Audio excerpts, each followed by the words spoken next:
Paul Sludge Andrews is prepping his truck for another trip into the remote outback. We're going through to Warraluna today, through to the lead mine up there.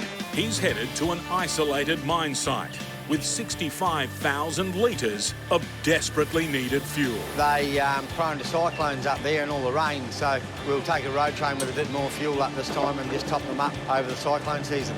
Everything there is run by generator, so no fuel, no power, so if they don't have fuel, they're sort of buggered, really. The 6-month-long cyclone season is just beginning. It's all dirt, so if it rains, we can't get across that piece of road, then we're stuck.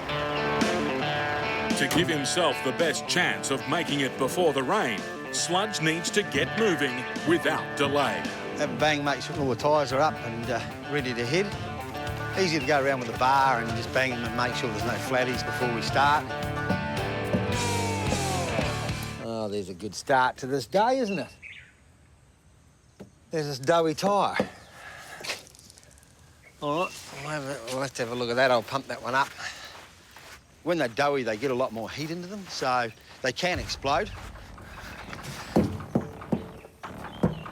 Oh, bullshit. That's 3. Sensational start to the day. I've obviously run something over this morning, because now I've got one doughy, one going down and one flat here and another flat one on the other trailer, so it looks like it's going to be one of those days. Truck driver's nightmare. Outer one to get the inner, and then pop the inner off, and I'll have to find something else to put on it. I can see a 10-stud rim from here. Saves me breaking that one off. To avoid buying a new $90 tyre and to save time, Sludge decides to put one of his spares on another rim. Right.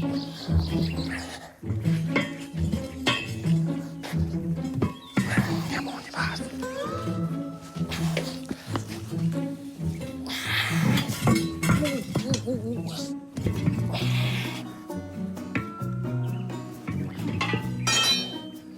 There's an art in changing tyres, and I want to forget it. All right. There we go.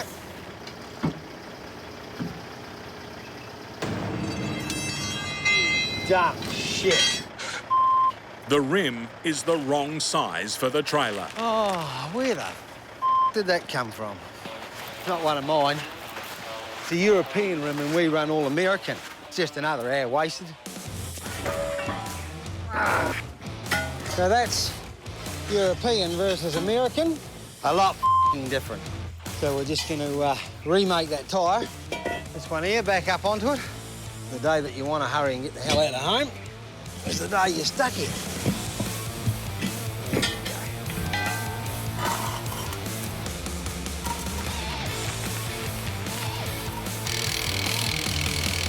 One down, 2 to go. We got a nail in this one here. One shiny little nail. One bloody bolt. The soft rubber compound used to plug the hole will harden when the tyre heats up while driving.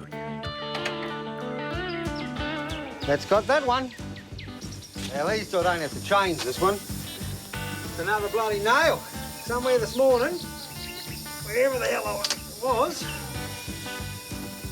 a bloody bunch of screws or on the road somewhere. Let's hope that's fixed that one.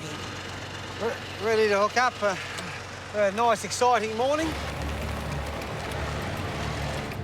Wasn't really the way I wanted to start my day. We got 1,000 k's ahead of us now. Basically 3 hours behind where I was hoping to be. I was hoping to be across the dirt tonight. Anyhow, that's the fun of being a truck driver, isn't it?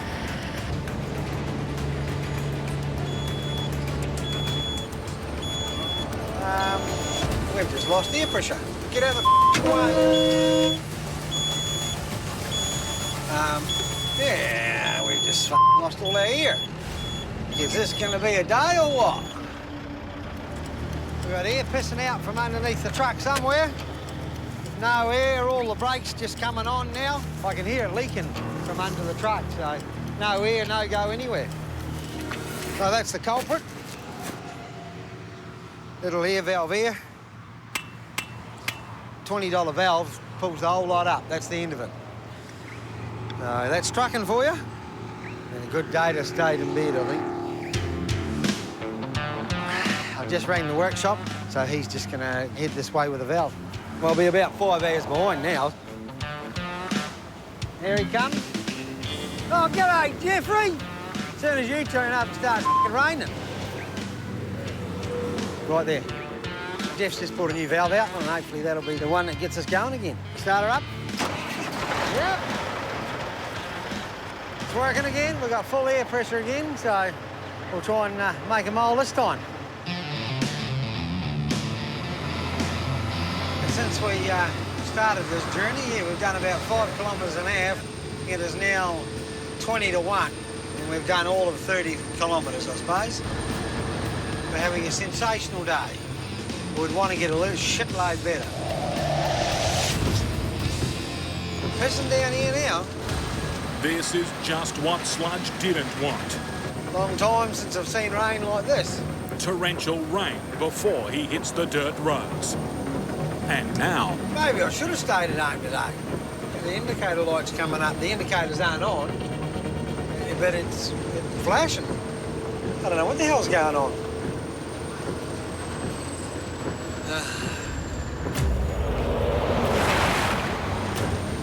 It's only 3:30 in the afternoon. It's dark. And I can't see that truck in front of us. He's disappeared into the rain. There's a bit of hail out there now. So we're right in the middle of this bit of weather anyway. 2 metres out, thanks, North Banner. We've got a 8 metre coming towards us now, so don't pull too far off, just in case it's soft. Thanks for that, fella. No worries.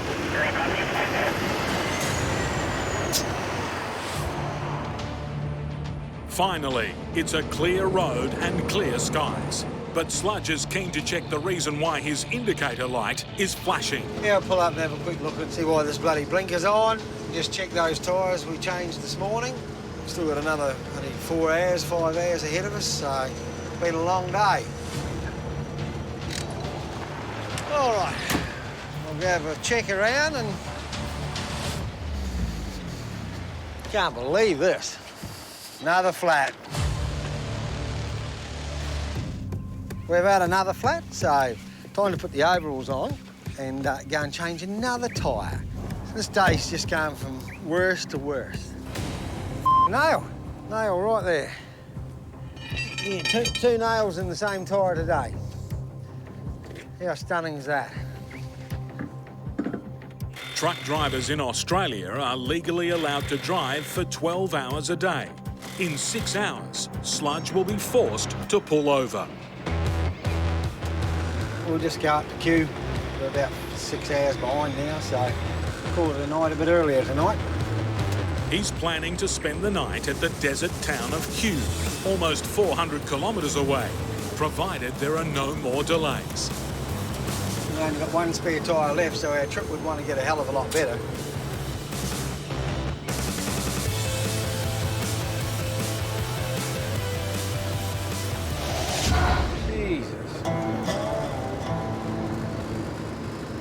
Surely it's not this freaking hard. So now we're tied behind 2 oversized houses or something, and back to 40 kilometres an hour. We're never going to get out of here at this rate. Yeah, I'm not quite sure what I've done this trip. Oh, yeah, done big sheds. Finally got around after about 20-odd Ks. They're big boys, actually. Thanks, everyone. Have a good trip.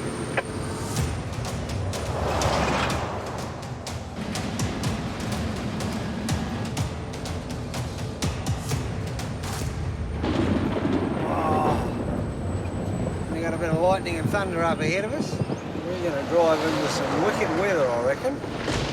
Oh! Weather like this can turn into a cyclone anytime.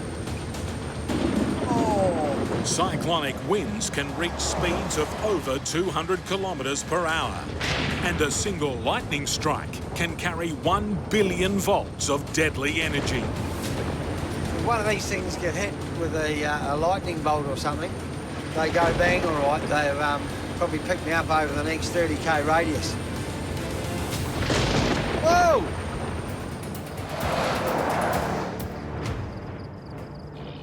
Finally, sludge pulls into the safe haven of the town of Kew.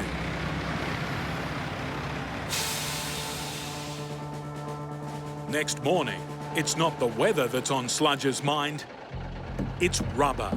Yeah, not normally that stressed about doing tyres, but this morning I'm a bit nervous about this job. Haven't had this many flat tyres in bloody years.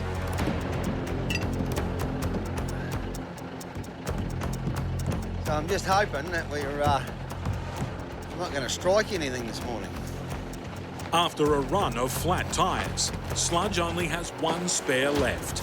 He needs this final leg to go smoothly. We've got a couple of hours up to Meekatharra here, and then we go onto the dirt. There's a lot of rain clouds around, so I'm just hoping that it's going to be all right. He's taken a gamble on a 200-kilometre shortcut along a remote dirt road. But if it's closed because of the tropical rains, he'll have to backtrack an exhausting 600 kilometres. I'll be pissed if we've got to go all the way back and go around. If this road's washed out or anything, or wet, and we don't get in there, they'll have no diesel for their generators. So I'm hoping this is going to be open today. We'll wait and see. There's a lot of water around in the ponds on the roadside and that. I'm a bit nervous. We just turned onto the Wiluna Road. So there's a signpost just here saying whether the road's open or closed.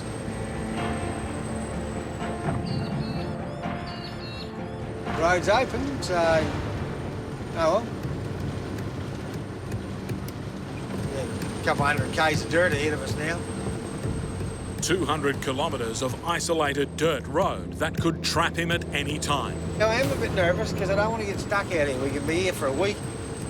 There's a hell of a lot of green grass, and I haven't seen that out here for a couple of years, and I've had a lot of water come through. You can see it here. It's all cut out on the roadside. Oh dearie me. A bit of water on the roadside's not bad, but when you start seeing big lakes like that, you know there's been some big rains out here. And those lakes, they run under the road as well, you know, it softens all the ground up. You can feel the road's getting heavier and heavier as you start to pull harder and harder because it's just soft underneath us. At the moment, we don't want to stop. We want to just keep moving. If we stop, we're not be able to take off. There's more up here. This ain't ideal.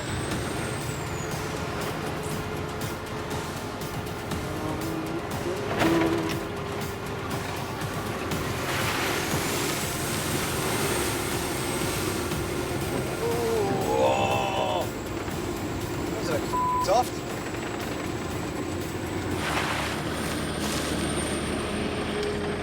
The heart rate's gone up a bit now because that's right across. There's no way around that.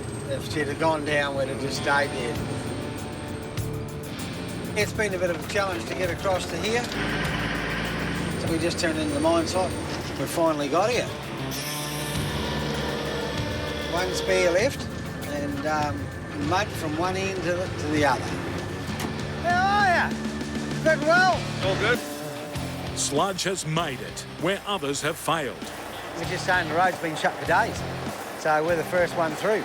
The dirt road was a risk, but it's paid off and just in time. Coming in the long way in, it's been running at 2.5 metres, the creek crossing, so we wouldn't have got through there. So I chose the right way in today, for sure. No diesel, no power, no water, then it's all dead. It's very important we get diesel here as quickly as we can all the time to sustain our village operations and to sustain power and water at the site here to keep the place running. Well, that's it. She's all done and dusted. Thank you. Thank you, that's all right. We'll see you again soon, I suppose. Yeah, you will. See you, folks.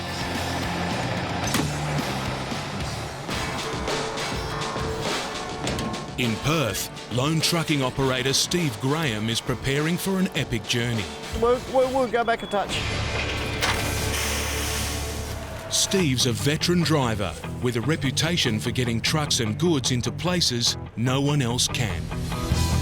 I generally get to where I say I'm going very, very rarely in all the years that I've been doing it. And I go into a lot of terrible places. that I don't get there. That's why people ring me up and ask me to do it again. He knows from cruel experience this trip could take 4 days, 4 weeks, or forever. Dodging animals, crossing flood-swollen rivers, and battling bog after muddy bog. How's the sky looking today? Oh, I'll be buggered. The wet season looks like it's starting early. If this particular bog hole got 20 mil on it just prior to me getting there, then it would pull me up. Things have to start moving. This trailer has to go now. It's wild country where Steve's going, with crocodile-inhabited rivers to cross. So his gun and dog will ride up front with him. It's the last place on Earth you want to be breaking down. And Steve's engine has been threatening to do that a lot lately. In all of the time that I've been working this very tired engine in order to get the money together to put a new engine in, you're nervous the whole time. When's the thing going to blow up? When's it going to grab a piston? You know, the whole time you're in it, you're under stress. Is it going to let you down? Are you going to have a whole heap of disappointed customers? Fingers crossed, it'll do this trick. Steve Graham's been driving for 2 days. The easy part is over. Soon the bitumen will end and the hard yards begin. The weather's done what we wanted it to do. It rained up here for 2 weeks, now it's dried out for a couple of days, so we'll be good to go. Steve has a few last things to load before he heads off into the bush. We'll take this fridge stuff off there, lift it off, and put your rolls of wire all the way across, make a level bed of the rolls of wire, and put the fridge, put them back on top. Does that sound like a plan to you? It's not all heavy freight on these runs to nowhere. Someone wants a load of eggs delivered. Is there some plan here that the eggs are going in the front of my truck with me? Because they're not. They'll never, I don't cut freight in the cab. I'll take the eggs. Why don't they get eggs off the plane? You get this trailer, that trailer, that trailer, you get all those trailers, but you don't get the cab. It's the last stop for Steve's one-man truck show. You want to put the sliding pole down here? Yeah, if you like, mate.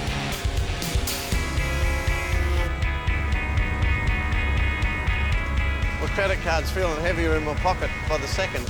Steve's biggest concern, apart from the weather, is that his old engine is needing more and more oil. Oh, the way this motor's going, I'm up to 3, sometimes 4 times a day. On this road that I'm going up here, because the oil consumption's way up like it is, I don't want to run it low. And there is a new engine ready to go in this truck back in Perth, but I'd rather drive this thing home than tow it.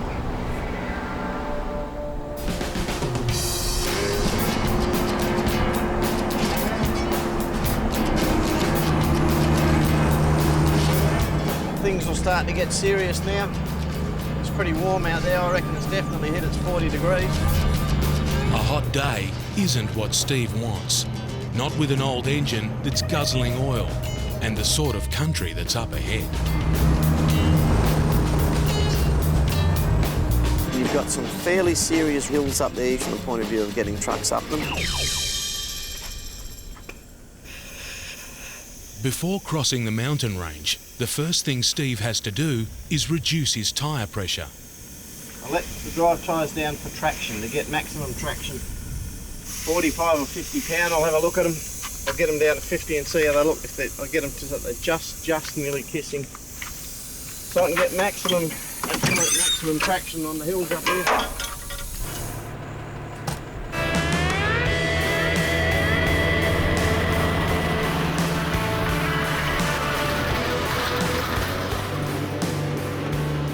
Truck feels a little bit more wishy-washy now on those tyres, but I'll get used to that soon enough.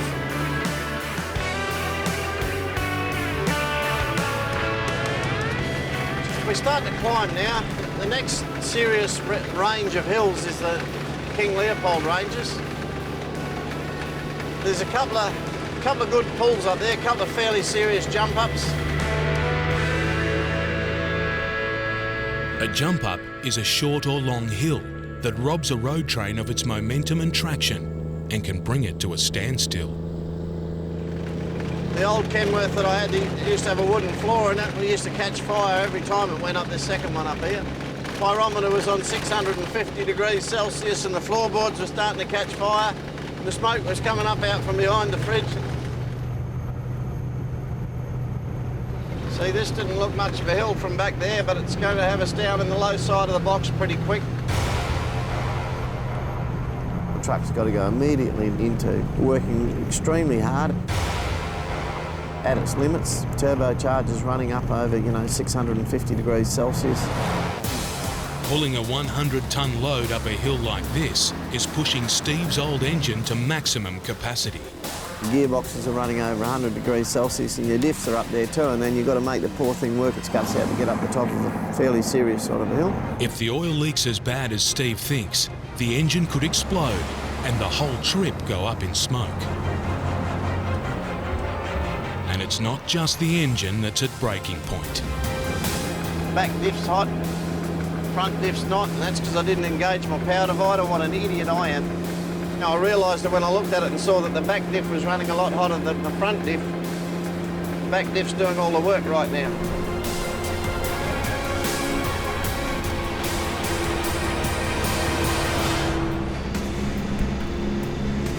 Jeez, I don't like the feel of that.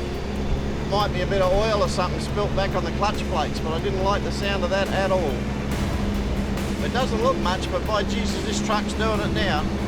Just between you and I'm not feeling too good about it. That is a terrible noise coming out of the back of that firewall. That is like, not good. The water temperature's just nearly on the 100. My gearbox is going up. Not enough gear for it to do the job, so I'll go down another one. And she broke traction then, we had wheel spin. But I backed the revs right off. It's trying to stall and it's trying to spin its wheels. Come on, truck, walk with it. Geez, I was making some smart comments about jump ups. When you're on that jump up and you're looking at it and it's several hundred metres long and you're 3/4 of the way up there, you start hearing banging and shuddering coming from behind the firewall. And there's a clutch or something graunging up in this truck. Things trying to let go. Whatever's making that racket under there is not good. Your heart starts thumping away quietly in your chest. The gauges are screaming trouble, but it's the floor of the cabin that's really getting his attention. It's burning hot. Cook an egg on the bottom of my thong right now. That's why I keep moving that foot around. Think positive, Stevie. We might do it. Might just. He knows that if the hill wins and the truck stops, he's got a whole new battle on his hands.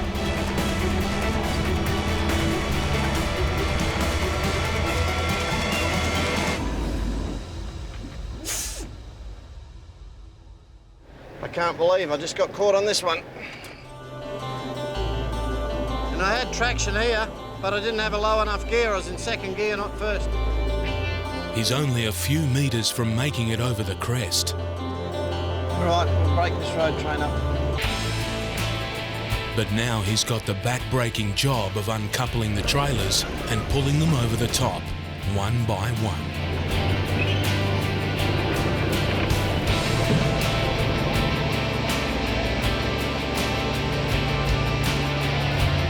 When you're here in the bush, if it's a hard way, you might as well do it the hard way. Because if you try and do it the easy way, it'll bugger up on you.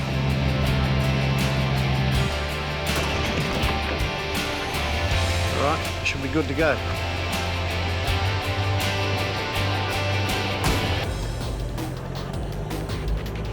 Well, that's the jump up. I would have rather not got caught on it. But anyway, that's the business. That'll teach me a lesson. I'll make sure I'm rolling hard for the next one. But the road from here is a minefield of bogs, river crossings and steep climbs that have already pushed his ageing engine to the limit.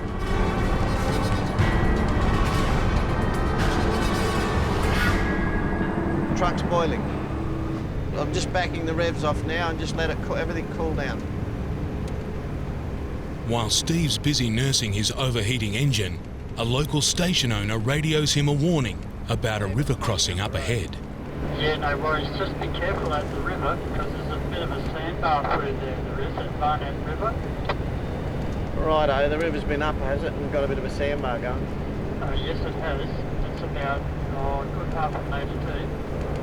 Okay, that might pull me up. I'll have a look at it when I get down there, eh? It's always got a bit of a challenge. There's always something going on this road. The afternoon light is just starting to go when Steve arrives at the Barnett River. It's recently been in flood, and there's a risk that under the water, heavy sand has spread across the concrete causeway, which could turn a simple crossing into a precarious one.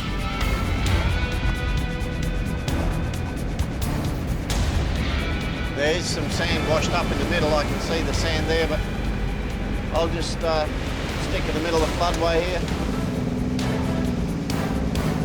Oh, up on the sand there, it's deep enough, but I should plough through and pick up some concrete at the bottom. There's a bit of depth in the water there.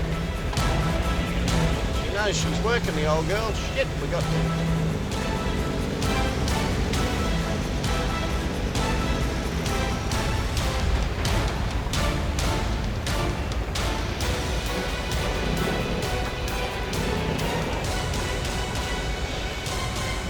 Got some trailers caught in the sandbar. Bugger it.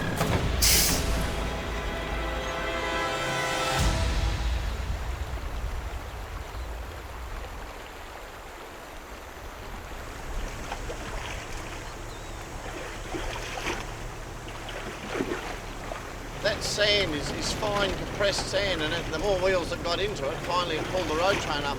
It's one man and his shovel against a riverbed that stopped 100 tonnes of truck. It's like having a brick in front of 62 wheels. The fix could be as simple as shoveling some of the sand away. As I pick it up, the water washes it away that quick. I'll just shift it out from under the wheels. But it grabs. It's very solid sand. It grabs the wheels. The shovel was nearly forgotten the other day. It was a last-minute thing. Grab the shovel. Don't forget the shovel. Well, the shovel came in handy.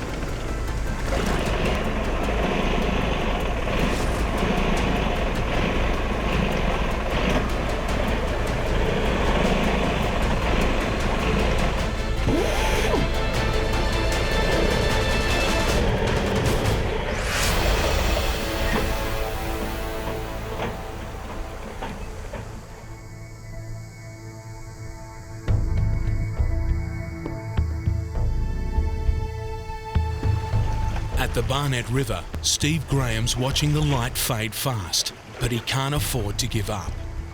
Steve can't leave the truck straddling the river overnight, in case there's a flash flood. That would be disastrous.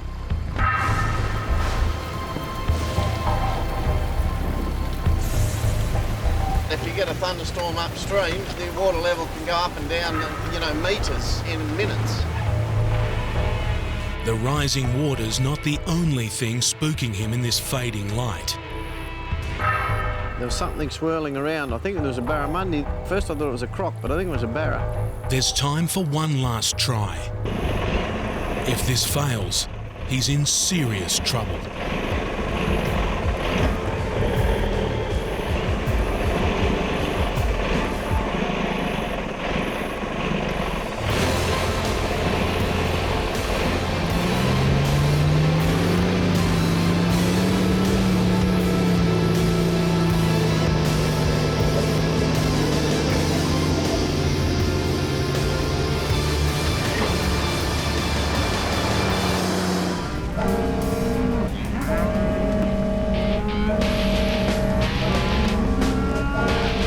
After his river crossing delay, Steve Graham is working hard to make up time.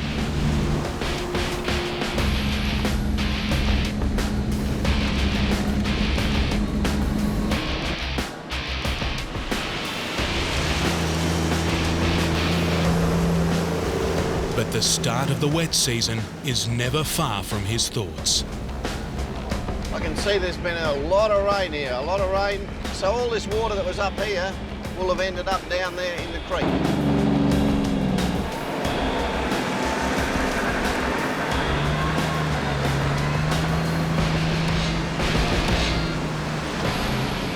If it was all good still, I was just going to keep on pedalling because I can see a bit of cloud around and I want to get through that bit of black soil today if I can. Over.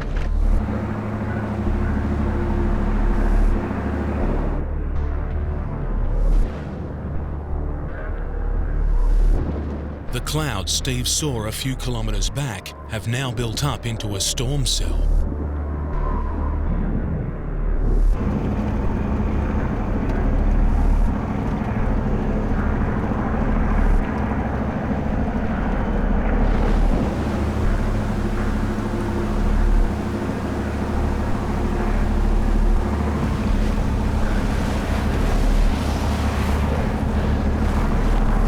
Steve's truck is 50 metres long and weighs over 100 tonnes.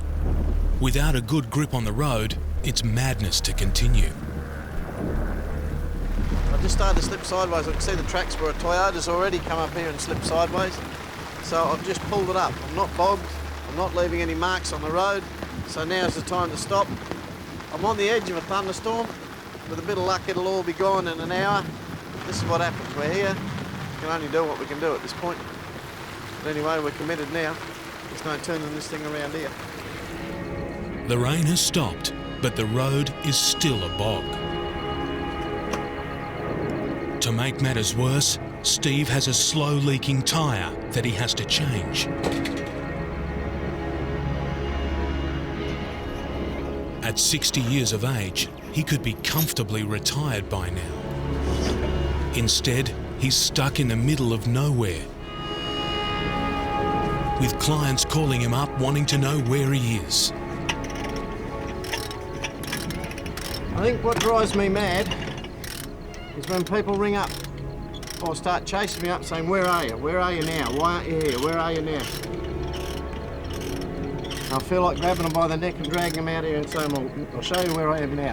It's why it takes a while to get there. And they somehow think you're on a holiday because it takes 3 or 4 days to get there. And they infer that you've been having a holiday. I'll get angry with people like that. When you've got 62 tyres running across the roughest road surface imaginable, you're lucky if it's only one that's going flat. The mud is a pain in the arse. I mean, how many tyres I change? I don't get to love it. With the tyre fixed, Steve has a decision to make. He wants to press on, but trying to drive himself out of this mess could make things worse. I'm just sliding down the hill. What I was worried about is happening. I'm sliding off down into the gully, into that really wet, slippery stuff. The settlement he's supplying is so close that reinforcements arrive. It's a long shot, but maybe these four-wheel drives can pull him free. What I'd like to do is put you in front of me, up on the grass, you know, one set of wheels on the grass sort of thing, and just run a light chain, not a heavy chain. It's just slipping on the clay. And I'm thinking if I had you up there, just to keep my nose to stop the front of that truck sliding down. My steer tyres are actually sliding down sideways as I go forward. Yeah, I did a bit of sliding back there too. But... And I thought if you had two wheels on the grass, I've got a good chance of just pulling that one out.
I should have stayed where I was.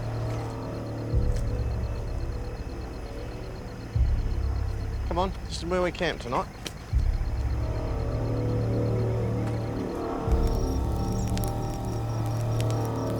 sake of an hour or 2 hours in Perth last week, I wouldn't be here now, I'd be in Kangaroo. And that's so frustrating, knowing you've got this window and it's narrowing and narrowing and narrowing, and then you get to within 200 kilometres of your destination and you're bogged. But anyway, that's hindsight.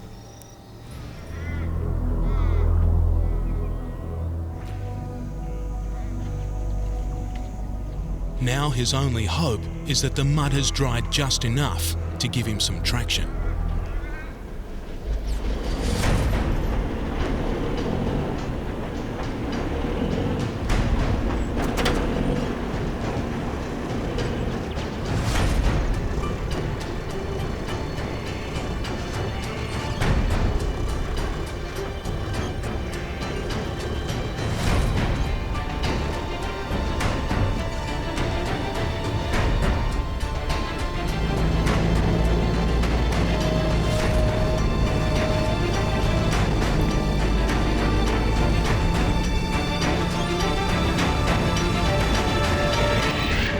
It's drying out by the minute.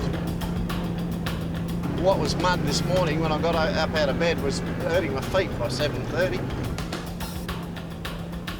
Long-haul specialist Turbo is fighting to keep from being blown off the bitumen. With this headwind, I've got to steer the truck to the opposite side of the road to stay in a straight line. That's how violent that it can get. A high wind has come from nowhere, Mini cyclone hit me.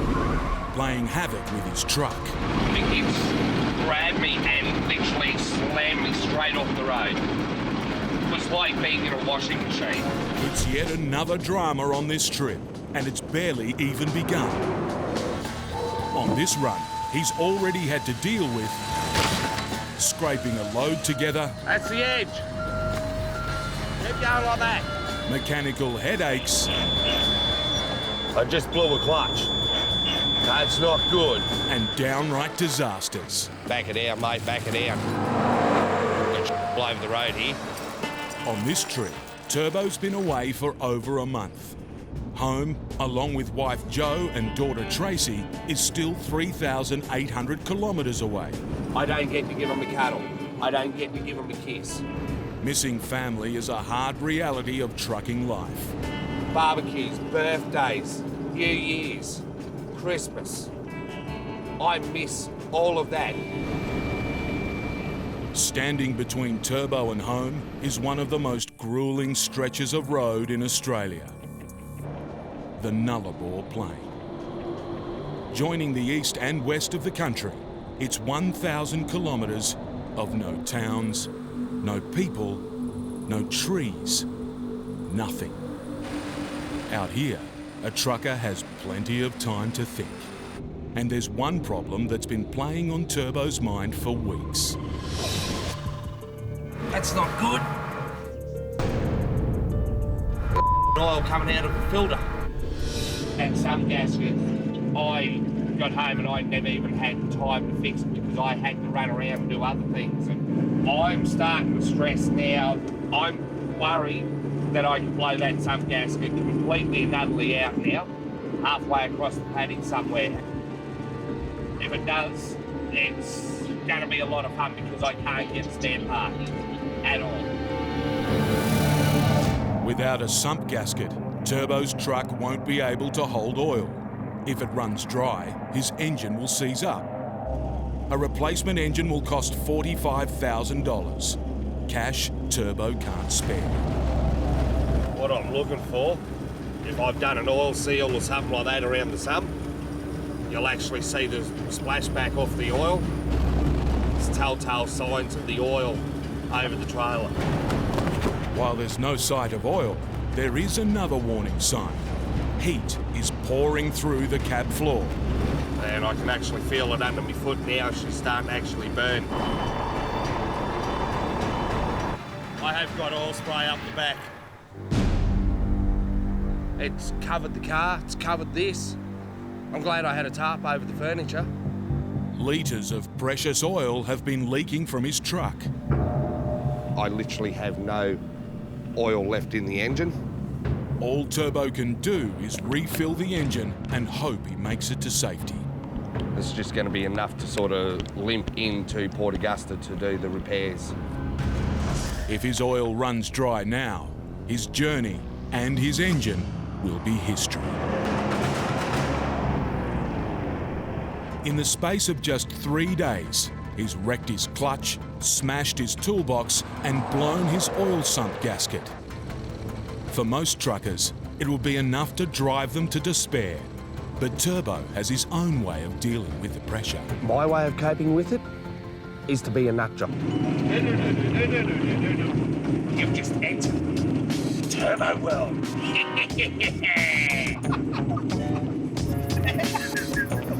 Spend too long on this vast remote plane and it can start playing tricks on your mind.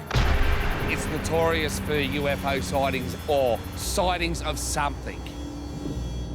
But down the road, Turbo spots some flashing lights. And these ones are for real. How you doing, mate? As always, he's ready to help a fellow trucker in need. See if you can start it. Get him go again. Wait. I can hear it sparking. The truck's electrics have died. There's no phone service or nothing now, so he can't even ring for help. So basically, I'm his only lifeline. And the driver's at a complete loss. Poor fella's got no idea. He's got no mechanical idea on it. Go again. But no amount of coaxing can bring the truck back to life. It's actually come down to a computer shutdown. But why? I don't exactly know. All Turbo can do is call for help once he gets back into phone range and rack this up as another mystery of the Nullarbor. Turbo's finally been able to patch up his truck. Well, my sum's all sorted out and I was able to do the mechanical repair overnight. I've got that sorted out. Now she's actually running sweet as. And at least I haven't got oil pouring out everywhere. To celebrate, he's knocked up a feast. So it's just a bushman stew, slice of bread, sit down and watch a sunset like that. The best office in the world. For the last few weeks, Turbo's been desperate to get home. And there's a deeper reason why. I ended up crook a few weeks ago, and the doctors actually found a fungus growing in my blood. So it's experimental drugs that I've got to go on. If they don't work, then it's a case I go into radiation treatment and I get treated the same as leukemia. It's a emotional roller coaster up and down, and I only found out sort of a couple of weeks ago that I have actually got it. So, you know, look, it is still a very touchy subject. I haven't even told my wife about it. You know, I've just got to find the right moment to be able to talk to her about it. That's something I'm not going to sit there on a telephone and tell her. I'm going to tell her face to face. Yeah, no, it's... I've promised the wife and daughter I'd actually call in and see them tomorrow afternoon.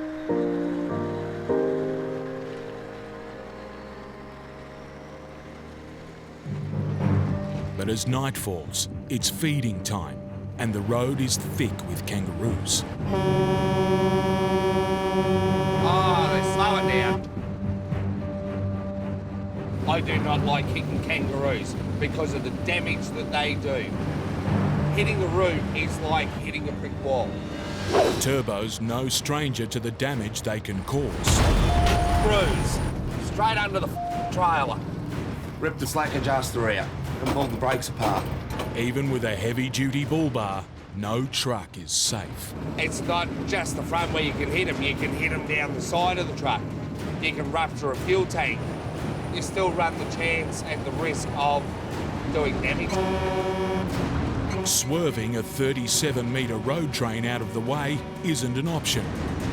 All Turbo can do is back off. But sometimes, even that's not enough.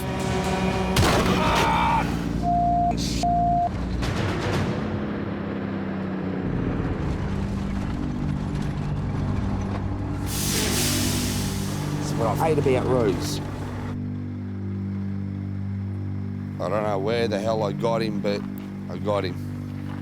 When you hit them, they will rip out left, right and centre. A wheel spacer between two tyres is wrecked. That's the damage they do. Turbo can't go on until he's made repairs.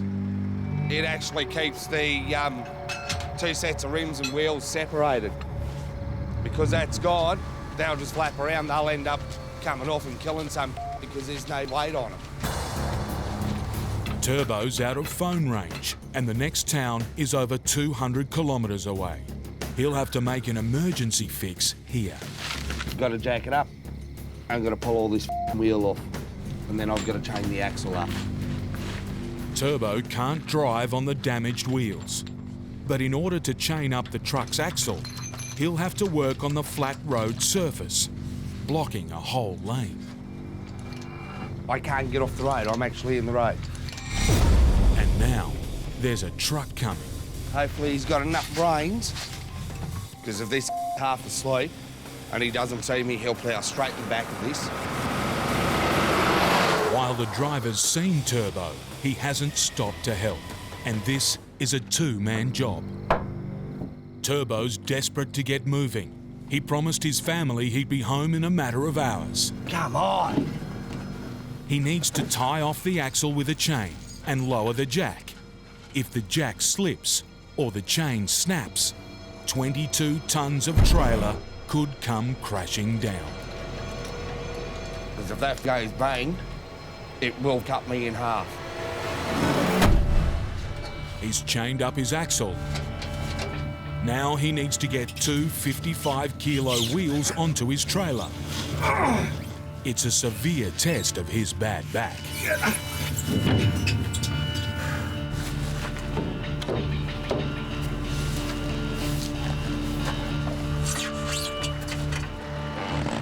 That's done. Turbo's lost precious hours. I guess we better make like a frog and hop on our way. Yeah. His patience is wearing thin.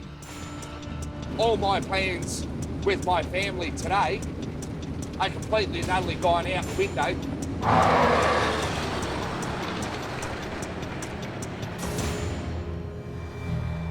Next morning, the first job is to replace the broken wheel spacer. And this time, Turbo can't do it alone. A two-man job. 200 kilos and I'm trying to lift, twist, push, pull and turn. And I don't have another bloody 20-tonne squat jack. He needs help. That must be you coming over the hill now, is it, old mate? Yeah, buddy. Yeah, that's me. Thank God for two-way radios. I've actually radioed this guy who's coming through town. He's actually going to pull up and give me another bottle jack. After helping out his fellow truckers time and again, Turbo finally gets his kindness repaid. All right, well, thanks for that, mate.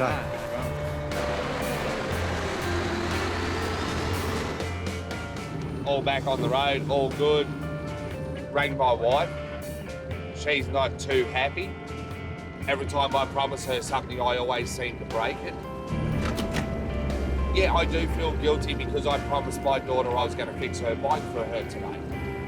Well, I'm still 1,200 miles away from them, and that's just another one of the promises to my daughter I've broken. I've told them, come morning, come sunrise, I will be there for them, so when they open their eyes, they will see me there. But finally, Turbo's reached the end of the road. It's high summer in the wildlands of Australia's tropical northeast. Truckers who dare head up here face an ordeal of heat, dirt and dust. Because here, on dirt, you've literally gone to hell on earth. For the last 2 days, 47-year-old Turbo has been fighting a running battle in this land of trucking torment. It's hot, it's rough, and my truck's falling to pieces. He's just delivered $200,000 worth of mining vehicles. That's now another customer happy, another delivery well done. Now, he faces a long, hard road home to Brisbane, with an empty truck. And in this game, the bottom line is simple. No load means no money. Every time that wheel doesn't turn, it costs a couple of $1,000. He's desperate to find a load out of the small, remote town of Weipa to pay his $2,000 fuel bill home. It's going to cost a fortune to run home empty. But time's against him. Other trucking jobs are lined up at home. If Turbo's late back, he could lose them and thousands more dollars. I've got 6 trailer loads from Brisbane to Melbourne that I've got to do. But from out of nowhere comes good news. Oh yeah, I got it, I still got the touch. He's landed a lucrative job. 2 large mobile huts bound for a mine 1,800 kilometres away. Each fragile hut is worth $100,000. They must survive some of the roughest roads in the country. Go north. But it's not just the dirt Turbo will have to contend with. This remote tropical frontier is just 1,400 kilometres from the equator. Stinking hot. It's a wet heat, but you sweat out. Yeah, right on the fence. With temperatures passing 40 degrees, Clear. the 130-kilo trucker must wrestle a 20-tonne building onto his truck. Happy with that, mate? One hut's on. But suddenly, something's wrong. Turbo's in trouble. My head's now spinning. I'm just about ready to pass out because of the heat. In the brutal conditions, his body's overheating. He's at risk of getting heat stroke. Left untreated, it can be fatal. I'm just trying to cool the body, get the body to regulate the temperature again and cool the temperature right off, but it's just because my head's starting to spin. That's not a good sign. But with vital freight waiting to be loaded, Turbo decides to tough it out. Push too hard now, and the whole trip could go into meltdown.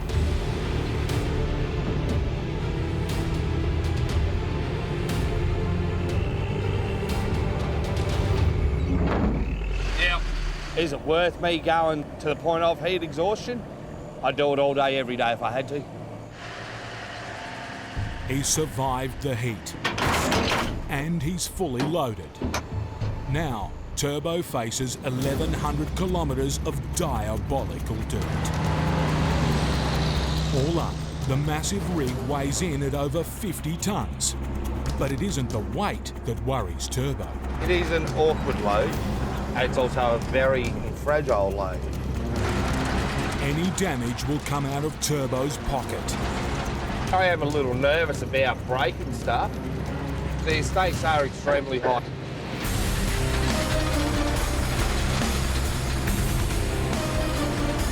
On this vital run, he can't afford to smash anything. Oh. Something didn't sound right. Something really didn't sound right. Oh shit.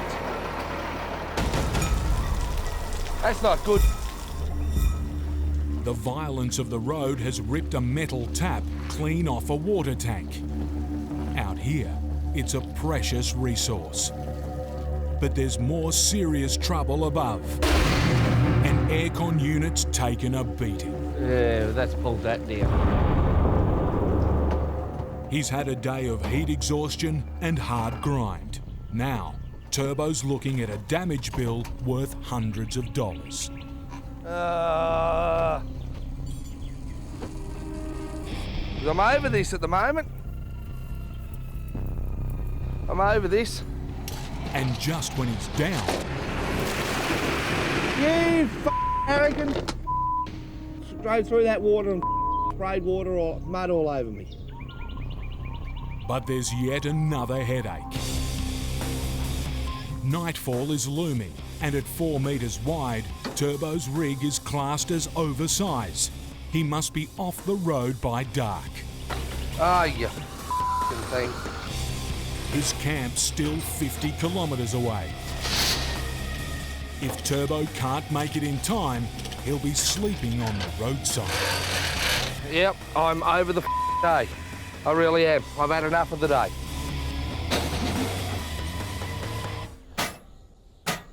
Turbo's not happy. It's not going to move. And ahead is another hard run on the dirt.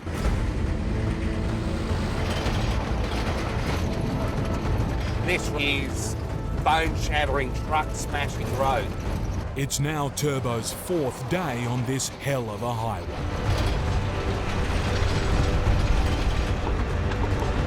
While his truck's taking a hammering, his main concern is the damage to his $200,000 fragile load.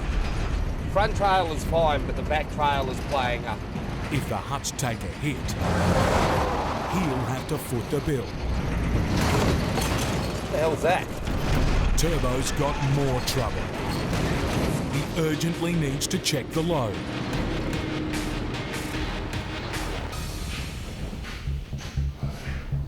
The first hut's a mess.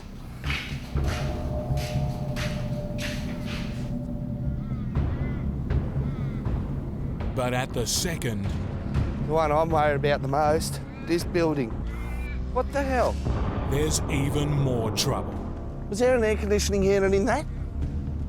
The whole air conditioning unit's vanished. Turbo's hoping it's fallen into the hut.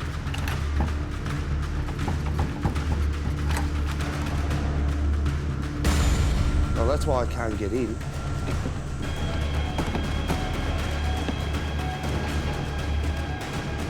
That's... oh. The unit's a write-off, adding another $800 to his damage bill. Oh, God. Despite all his best efforts, the rough road's slowly destroying Turbo's freight. What do you do? Any more damage, and he'll come out of it deep in the red. I'm just driving real steady, real slow. With work waiting at home, he must keep moving, or he'll lose thousands more dollars. But some days, you just can't catch a break. Outback Roadworks, 2 kilometres of them. But Turbo worry. The detour is a narrow slip road, lined with trees. Them trees are right on the edge. One of these buildings hits those trees. It's about $100,000 to replace the building. That kind of damage could wreck not just Turbo's load, but his business. Yeah, mate, listen, I'm 4'6" in height. Mate, any chance I can sort of run down the middle instead of running down that tablespoon and cleaning up all the trees? No one's giving straight answers. The fate of his freight rests on getting clear instructions from the road crew. Yeah, I've got no idea what they want me to do. Yes, mate? Yeah, mate, that's a negative for coming up on the pavement, mate. Negative. We've got too much space on the road and negative. With permission denied, there's no option. He'll have to take his $200,000 load onto the tight, tree-lined slip road. Hit one, and he could face a business-breaking damage bill. To protect the load, he's dropped his speed. Now we're doing 10k an hour.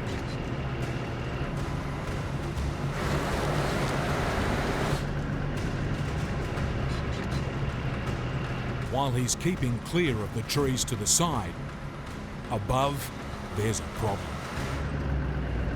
The tree's got me hung up right in the middle of the detour. If I go into it or pull at the gate, it'll just peel the whole roof straight off of this front one. Turbo needs an extra pair of eyes. He'll have to put his trust in the roadworks crew. I can't see up the top. I can only assume and listen for something to go bang and pop.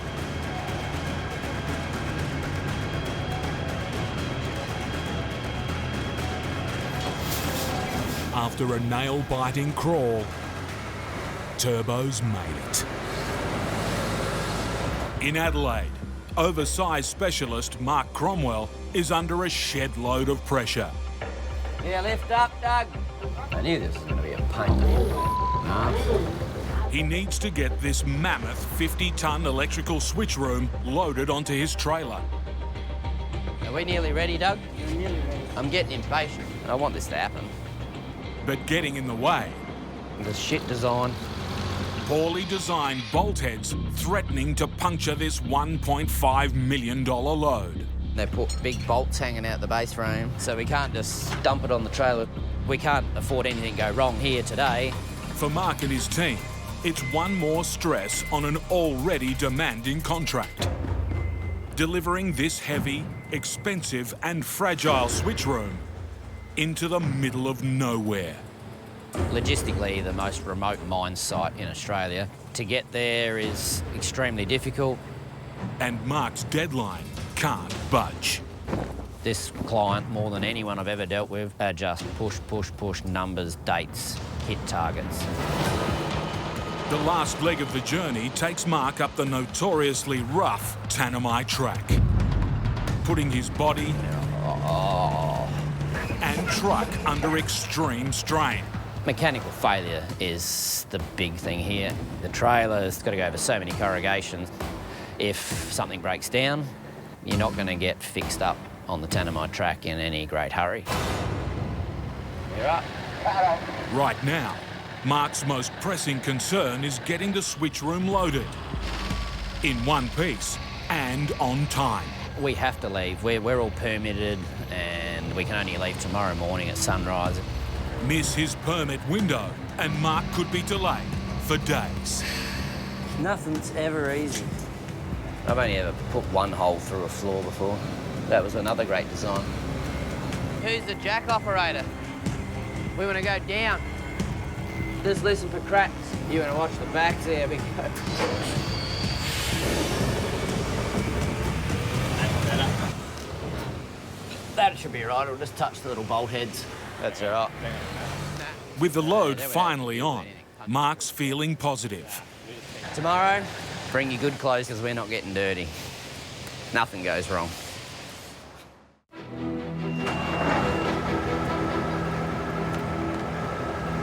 You right, Matt? We just don't want any mistakes today. We just want it to go smooth.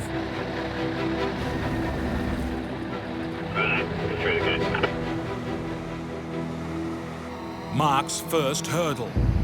Make it safely through a city of 1.3 million people and its early morning road users. It won't be long before we see the mammals all out and about. Mammal, that's a middle-aged man in lycra.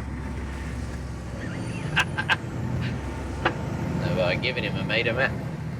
Yeah, if you're giving him 3 metres, I think. Always pays to be safe. He's cleared the city, but overhead, worrying signs. So in this schedule, there is 0 fat. If these clouds open up, it could be a disaster on the unsealed roads ahead. We got rain on dirt roads that we need to go on, and they'll actually go there and shut that road, so we could actually get stuck in Port Augusta. We've just got to pray that it doesn't rain. Yeah, we're on the dirt now, so we've got about an hour of doing about 15 to 20 k's an hour. The electrical switch room he's carrying is big in every respect. 5.5 metres wide by 16 metres long and worth $1.5 million. But out here, there's always someone bigger. Now we're going to run into another wide load. This $3 million mining truck is 6.5 metres wide. Getting past will be a close call. I'll just pull over here. It's going to be a bit tight here. We might have to wiggle it through. So if you don't hit the building, we'll be rough.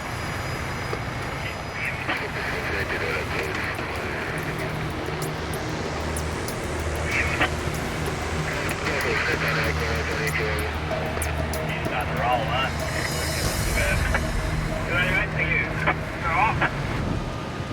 With one massive obstacle behind him, Mark hits a precious stretch of bitumen. The Stewart Highway is the only sealed road through the middle of Australia, a vital lifeline between north and south, with trucks pounding it 24/7. And hot on Mark's heels, a fuel tanker in a hurry. So we're going to hold our line. He doesn't want us going all over the road left and right. He wants us nice and straight. There's only 2.5 metres of road to spare, the exact width of the truck.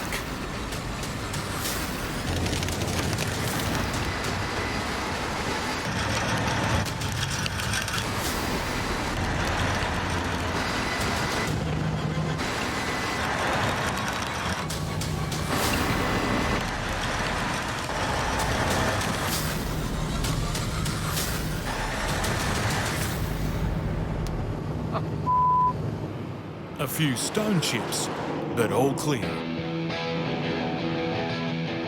Mark is now leaving his home state of South Australia.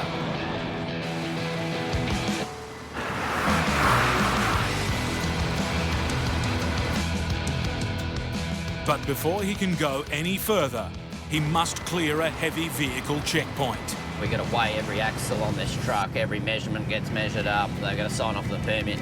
And it all can be turned on its head, you know, just based on someone's interpretation of that permit, the way it's worded.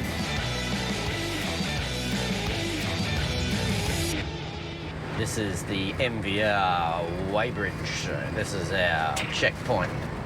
If Mark's truck's not in order, he could be sidelined for days. There's no way that you can avoid it because there's only one road that goes through the territory. And these things don't go bush. Straight away, things aren't looking good. Another switch room from Mark's company is getting a lot of attention. Yeah, just wondering what's going on. It's your mate. Which one? The one we don't want. Oh, f***'s sake. Let's go see what happens with this load. See what they can pick on. We even measured it all out based on your state's guidelines and... So you reckon this complies with our state guidelines? Yeah. They're trying to tell us it's the wrong trailer for the load. I just said, where's it? Show it in your specifications. They got no answer. We'll win our battle, but it could take friggin' weeks. It's Mark's worst fear. On an urgent job for a demanding customer, he's now facing a very long delay. The client's going to be shitty because they're going to say you haven't managed this properly. Yeah, well, I'll have a look at After a frustrating wait, the decision.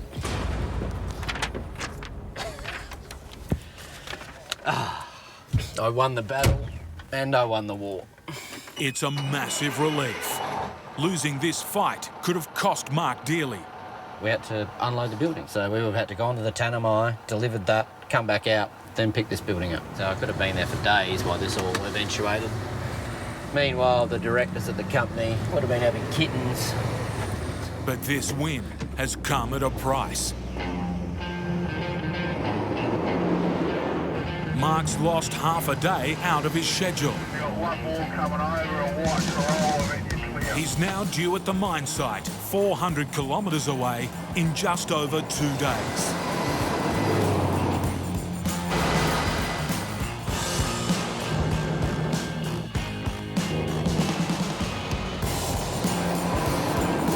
That's possible on the bitumen. Now the mental torture starts. But mission impossible on this dirt. It's the infamous Tanami track. These are just notoriously the worst corrugations in the country. They're not uniformed, they sort of are all off skew and it just shakes the truck left and right and makes everything bounce. In the switch room, Mark has $1.5 million worth of fragile circuitry he must deliver in working order. He's reduced to a crawl. I was hoping for around about a 10k average, but at the minute I can't even get above 5 or 6. So now I've realised that we could actually walk there faster.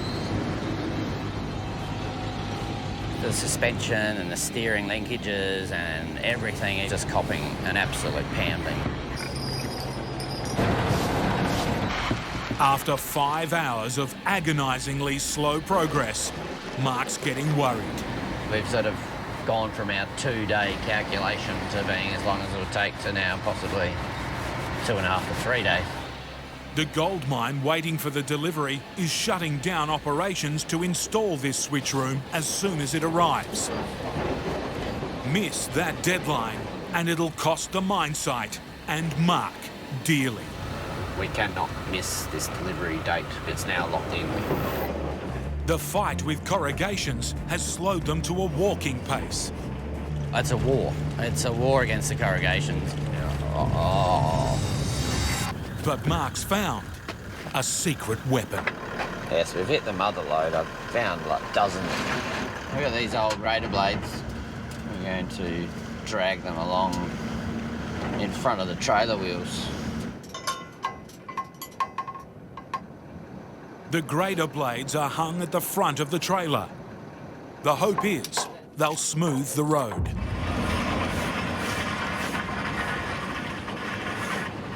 Doing what we want. We're going along all right. A grader and truck all in one. And it's nearly double his average speed, from 8 to 15 kilometres an hour. Mark's deadline is back within reach. But then... Currently the road's closed from Uendamu to the Granite because they've had a fair bit of rain overnight.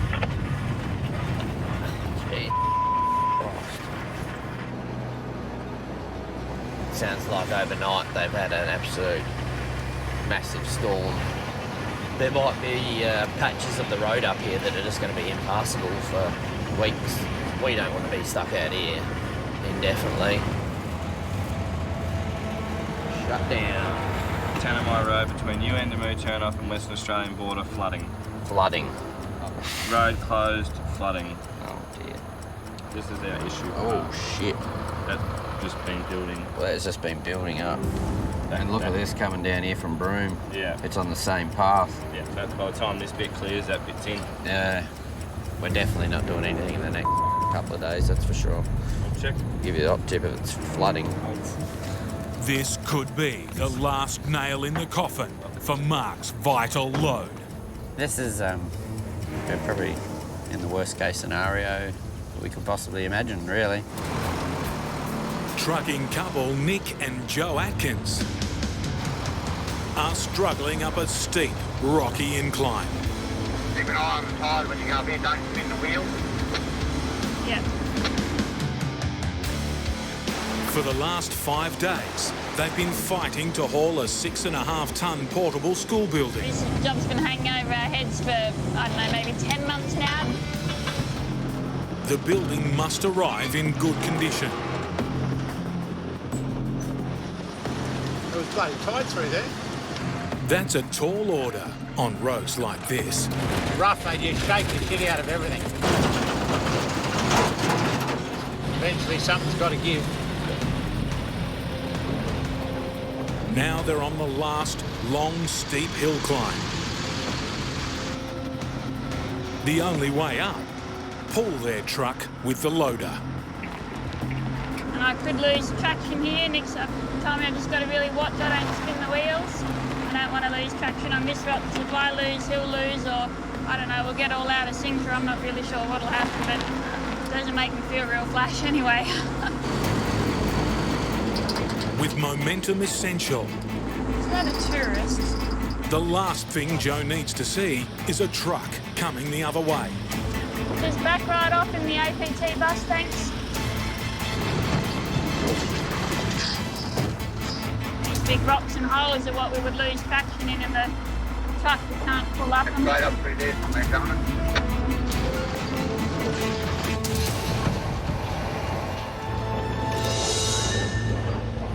A bit of an audience. Beautiful, dear.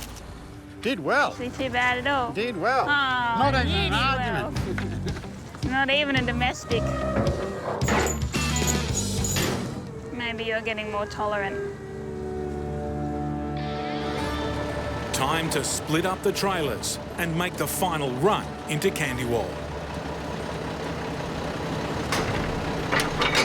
About 600 metres to go, and if we can just get through this creek and through the community and all the low-hanging trees without wiping anything out, then we'll be Could be more dangerous this last 600 metres than the last 5 days, but we'll see.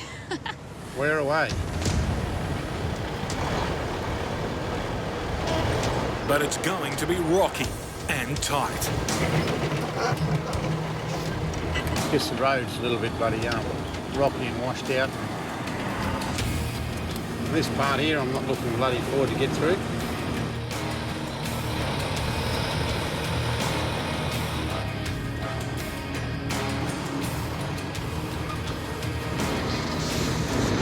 I've got bloody rocks on this side, tree on that side.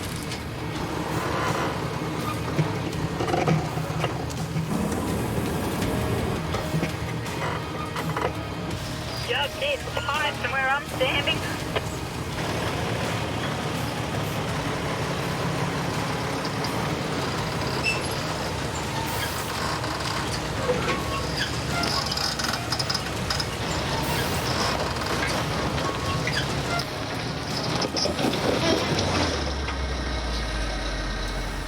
Stuck in the bloody creek.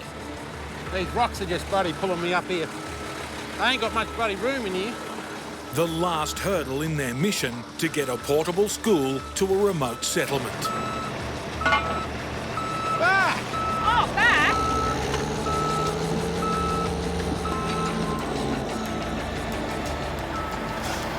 He's going.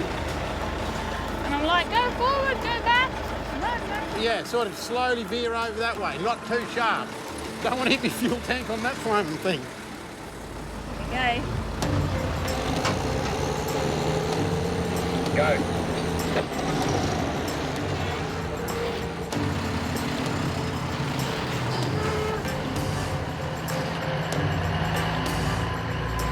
Come up there. Happy days, eh? After a mammoth 5-day battle, the schoolrooms arrived. It's here, dear. It's here. Now to check if the building survived the battering of the corrugations. No, it's good. Still all looks in one piece. But this trip is far from done. Tomorrow they'll start the arduous journey back home. Don't start this right now, you mongrel. But the electric motor that controls the loading ramps is refusing to work. Press that button, dear. Just keep pressing that button.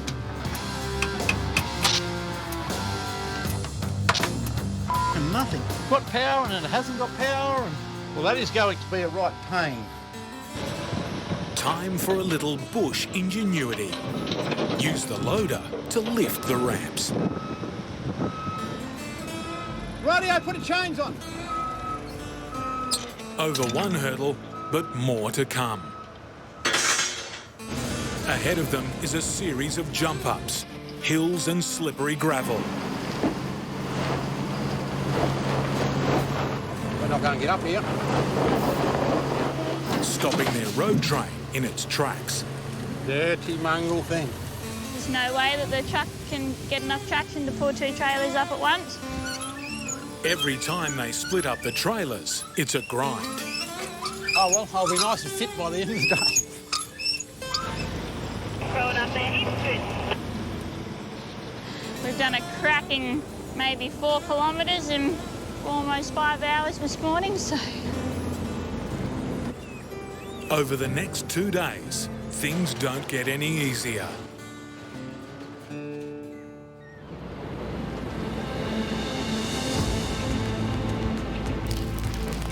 The pressures of the road start to tell.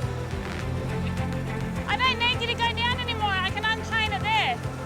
What? Then you can go back. Hang No, on. I need to get the bucket right down because I don't think it's going to go past the ramps. Bloody Maybe go hell, I back a can't little go bit. back any further. Loosen them dogs off. Just undo them, undo them. Yep, let it go, let it go, let it go. That's it. Right. Yep.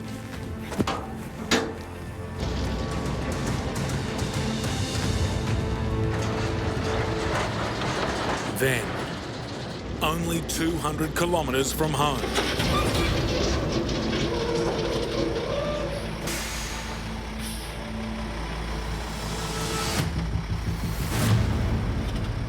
The big pin that holds the end of the bottom half of the ramp has just bloody rattled out. Lucky I spotted it when I did. Just rattling up this road just to eventually take its toll. Pushed in that mudguard at the back. Hasn't damaged anything else though, haven't broken a light or... So now I just got to work out how I'm going to get it back on there. It doesn't look like it's going to be bloody easy either. Oh yeah.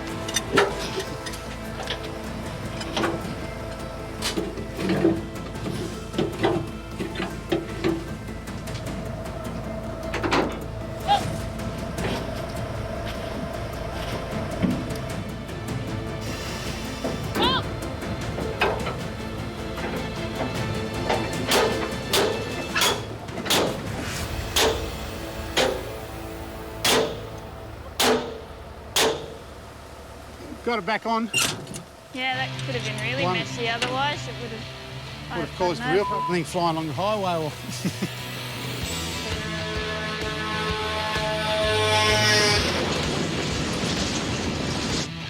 Finally, they're on the home stretch. I thought it was going to be a right pain in the arse, that transportable and stuff. But we got it there in one piece, and so it was a pretty successful trip. A rewarding end to a gruelling job. I don't think I'd ever get rich out of doing what I'm doing, no. We take jobs like this because other people don't always take them, and I think we both enjoy the challenge.